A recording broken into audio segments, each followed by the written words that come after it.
Manel Kape versus Felipe dos Santos, because I do enjoy watching Manel Kape go to work.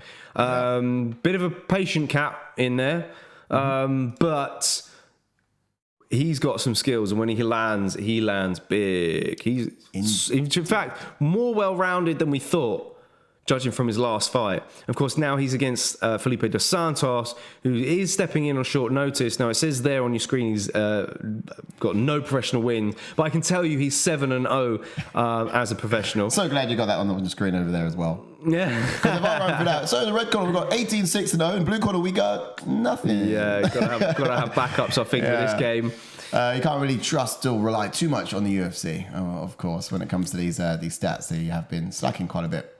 But yeah, look. Otherwise, we can be quite confident on the fact that height-wise, Felipe dos Santos is going to be the taller guy when he comes in there. And he's also going to be the newer guy, the fresher guy, the less experienced guy. That much we know. This is going to be. I don't really think, is it a debut for him?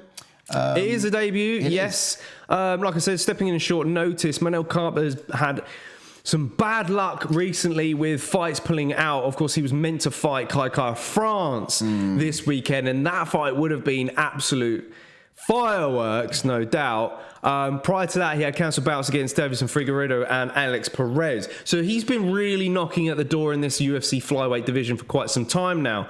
The win against David Dvorak was solid, a good decision win, very close in finishing Dvorak, and had some good success on the ground and on the feet. But yeah, against Felipe dos Santos coming in, he's going to be a little bit of a firecracker out of the gate. Watching his last fight, he went to a decision, but what I liked about him is he's fast, but his cardio kind of remains throughout. He's very good at kind of maintaining pace. Yeah, he's very constant. High output, and he kind of throws everything. You notice that? So in the last fight, we saw him knees, we saw elbows, we saw flying knees, we saw the straight strikes on the pipe. He also looped his shots. He also took him down. Like, he's a full book. He can do it all effectively. But can he do any of them excellently? To a good degree, yes. But and against someone of Manel Kape's level as well. This is it. Granted, he's got 2 wins by knockout and 3 by submission, with 2 going to the decision. So the submissions, he's got 1 triangle choke, an arm bar, and a guillotine choke. So you would say, judging from that, he's got a pretty good base of jiu-jitsu, good well-roundness of jiu-jitsu. Of course, it's all different in MMA, of course, when strikes come into play. Kape, on the other hand, he's had a good experience in Ryzen.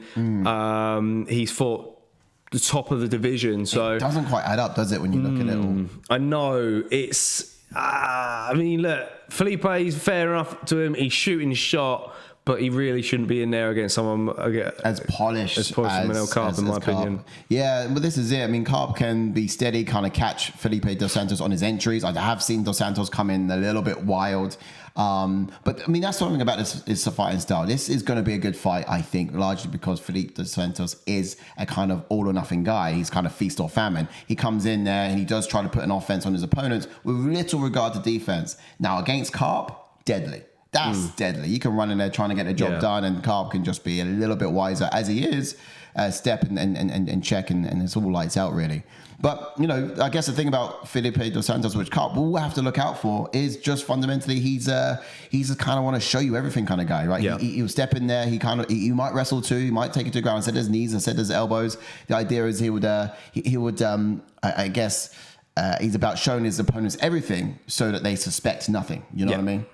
So just the experience of Kape, I have confidence in. Yeah, me too. And I think I put out a tweet the other day that I felt that my wild prediction for this fight is actually Manel Kape by submission. He's not got a submission yet in the UFC. He's got 5 on his resume. Most of his wins have been by knockout, which has been 11. I just feel like it's going to be one of those typical scenarios where, a guy comes in first at short notice, and it's somebody who might not necessarily be on your level, and therefore it's a perfect opportunity to get a submission win. It happened with Sadiq Youssef, who didn't get his first submission win, professional submission win in his resume until he took a short notice fight against, I think it was Mike Breeden.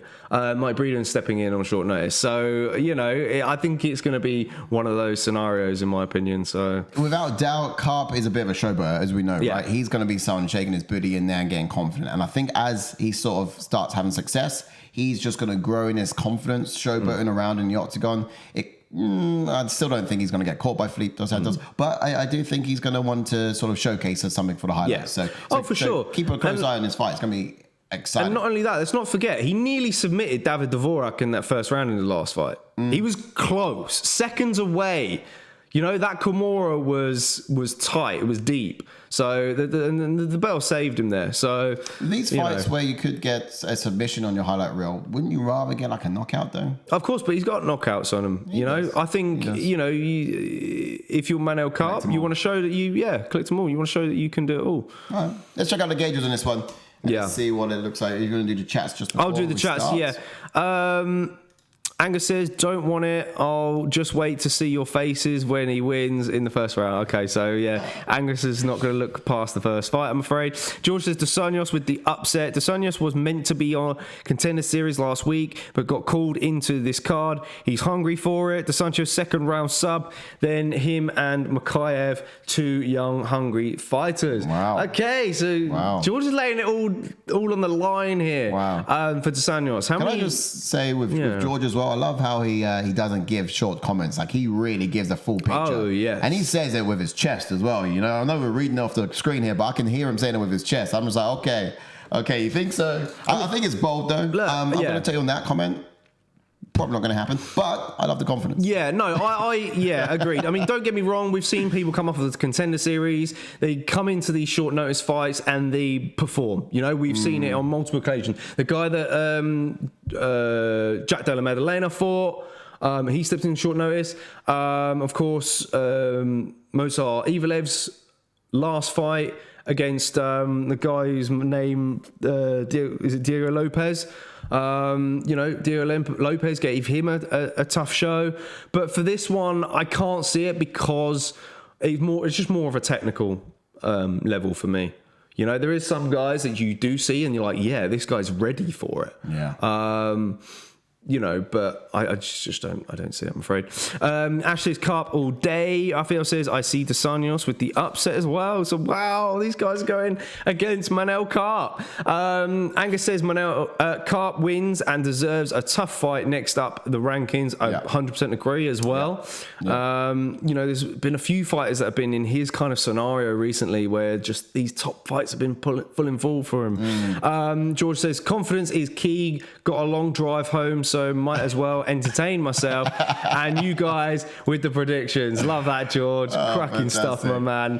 Hell of a multitasker, I tell you. All these long messages and he's driving home at the same time. I say don't test and drive, but as long as you've got the thing where you can speak into your phone and it does it for you, then all good. That's probably it. Yeah, of course. Right, so for me, striking wise, I would go for Manel. Yeah, I wouldn't think it's silly to go Felipe dos Santos because he's just got he's got a full eclectic set of tools in his arsenal. I don't know, they're a bit wild for me. They're a bit wild for me. I think Kape's a little bit more polished. It's true, agreed. They're effective with Kape. They're just more, and they're quite fancy with Felipe dos Santos. Grappling. I've seen Felipe dos Santos engage in those sort of grappling scenarios, get a fight down to the ground. Then he kind of abandons it and then just does something completely different. So it's not that he doesn't utilize it effectively. So for that reason, I think I'm Kape. Yeah. And like I said, Kape's grappling surprised me and impressed me in that last fight. Cardio. Cardio is a very difficult one because Kape's actually really good at managing his pace. Yeah. Really, he's not the most quickest of fighters, but on the other hand, like we said earlier, Dos Santos can put on a pace and kind of almost maintain it throughout. So cardio is a difficult one to call, I'm afraid. It really is with this one, yeah. Let's go to power. Could we be confident with Kape on power? Yeah. Cool, we get that there. so. And then speed. I like the speed of Felipe dos Santos. Yeah, I think he's quicker. I think he's rapid. And also the point that Kape is quite a cerebral fighter. He picks his shots. He doesn't necessarily just throw things out there too rapidly. He gets his opponent to strike first before he counters. With Felipe dos Santos, it's not just speed. There's a heck of amount of quantity there too. So yeah, I'll let him have that one. And cardio, we're back here again. It's about to say. Yeah, yeah. Cardio. I'm just gonna have a quick look at Dos Santos'. Like I said, That being 3 went to said, decision. Dos Santos has had more 2. decisions. He's had more decisions than Manel Kape has. He? Yeah, Manel Kape has got 6% of his wins come by decision. Both guys have been to. Oh no! Wait. Yeah, both guys have gone to the decision. No, yeah. Kape's gone to the decision more, but he's lost more by decision. Oh, I see. So yeah, percentage-wise, is far lower than what Dos Santos is. But then I guess you've got to look at the fights as well. So okay, look, cardio-wise, I'm a bit torn. You guys in the chat got any other comments on that as well? Do you agree where we are? Of course. Catching up then, Ash wants to know who you're picking in this one. But George says, shush, don't tell the cops. I rate Kape fighting style, and he does deserve higher ranked fighters, but he shows off too much. Yeah. And that it'll be his downfall higher up the ranks. Yeah, yes. I could probably see that. I think he shows off when confidence is there, and I reckon he will show off tonight on the night as well. Third round, really. Yeah. Once he feels like he's up, he's like, yeah, this is good. And yeah.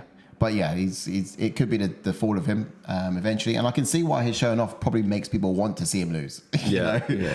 But yeah. Well, this fight, Ash, I'm going with Kape. Yeah, it's my pick. Kape submission, mate. All right, next one up. Book it.